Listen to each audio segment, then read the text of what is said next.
Déjà en 2006, on comptait 1500 décès maternels au Bénin. En 2007, ces chiffres ont évolué jusqu'à 2000 décès.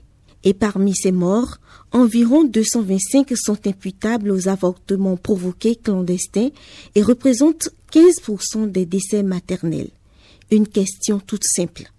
Professeur René Xavier Perrin, faut-il laisser les femmes mourir aussi bêtement?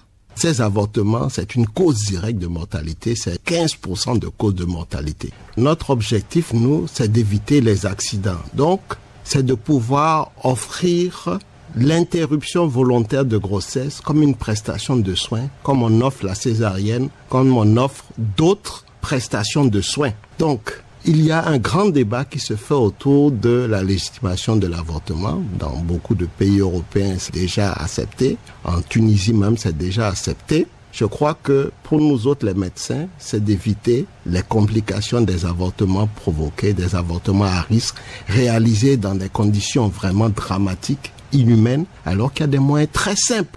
Docteur Mohamed Latouji. Aujourd'hui, au sein de notre corporation, on est en train de militer, de voir comment nous allons rapprocher de l'État pour qu'on puisse trouver des brèches pour pouvoir aider nos enfants, nos sœurs. Nous savons que les prêtres, les religieux, que ce soit les prêtres, les musulmans ou chrétiens, on aura des confrontations, mais nous voulons sauver nos enfants, nos épouses, nos sœurs, nos petites sœurs. Parce que nous, on est là pour que les gens puissent rester, même quand les gens font des bêtises. Nous, on est là pour trouver une solution. Si aujourd'hui, on se demande que c'est les spécialistes seulement qui vont essayer de faire cet avortement, je crois que le taux de mortalité va beaucoup diminuer. Les Béninois, eux, restent pour la plupart très réservés par rapport à cette pratique. Quelques-uns réagissent ici. Si on prend ça de côté divin, on sent en même temps que ce n'est pas normal. Ce n'est pas normal parce que c'est déconseillé par la Bible. Mais si on voit d'un autre côté, les gens ont créé cette science dans l'intention de ne pas accroître la population pour rien et pour créer encore de problèmes à ceux-là qui étaient déjà en vie. C'est détruire la vie. C'est Dieu qui a donné la vie et l'homme n'a pas le droit de détruire la vie. L'avortement est une mauvaise chose. Et puis les conséquences que ça peut engendrer est que avec le temps, on risque de ne pas avoir des enfants. Et voici maintenant le regard d'un homme de loi.